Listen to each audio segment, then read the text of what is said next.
હાથી મંદિર વિસ્તારની અંદર સાંતવાડના એપાર્ટમેન્ટમાં પટેલ અને પ્રજાપતિ સમાજ વચ્ચે જ્ઞાતિવાદનો વિવાદ સર્જાયો છે.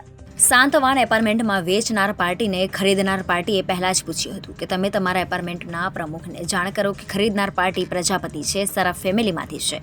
તમને તમારા માર્કેટમાંથી જે કોઈનો રેફરન્સ લેવું હોય તો તે લઈને મને કહો.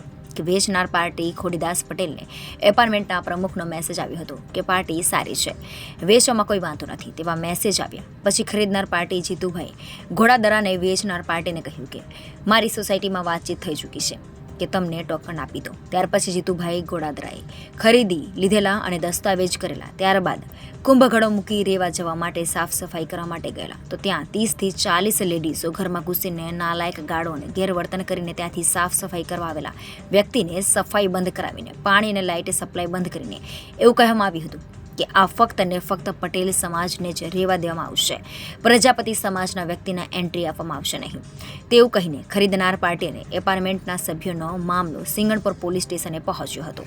મારું નામ જીતુભાઈ ભીમજીભાઈ ઘોડાદરા, પ્રજાપતિ સમાજમાંથી છીએ. અમે પ્રજાપતિ છીએ. શું તમારી સાથે શું ઘટના બની છે? શું વિવાદ તમારી સાથે? અમારી સાથે ઘટના એવી બની છે કે અમે પ્રજાપતિ સમાજ છીએ. અમે જ્યારે ફ્લેટ રાખ્યો ત્યારે અમે કીધું કે અમે પ્રજાપતિ છીએ, અમે ચોખવટ કરીને રાખેલો છે, કોઈ અંધારામાં રાખેલી વાત નથી. અને જેણે વેચ્યો છે એમને પણ તમે પૂછી શકો છો. રેડી?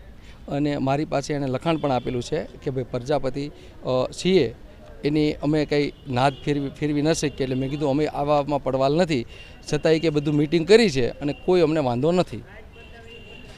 તમે ત્યાંના જે પ્રમુખો હતા તેની સાથે કોઈ વાતચીત કરી? પ્રમુખનો જ્યારે ફોન આવ્યો ત્યારે પ્રમુખે એવું કીધું કે અમે આ મેટર થોડી પ્રશ્ન હતો જે તે સમયે, પણ એ પ્રશ્ન અત્યારે નથી.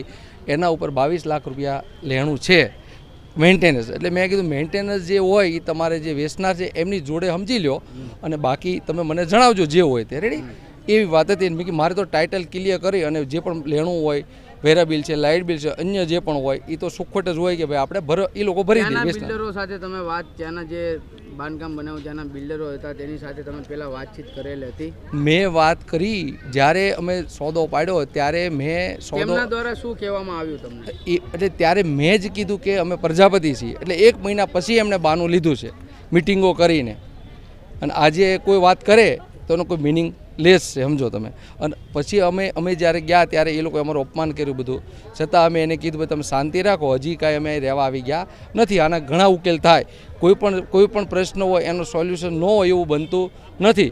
આગળનું તમે શું કાયદેસરની કાર્યવાહી કરવાના છો? અમે આગળની કાર્યવાહી તો જે સંવિધાનમાં જે કાયદો આવતો હોય જે પણ એ કાયદા મંજૂર મારે પણ હાલવાનું રહે અને સામેવાળાને હાલવાનું રહે અને જે પણ થાય આપણે આગળ વધવાનું થાય છે. Reporter Arvind Rathod, Janadesh news, Surat.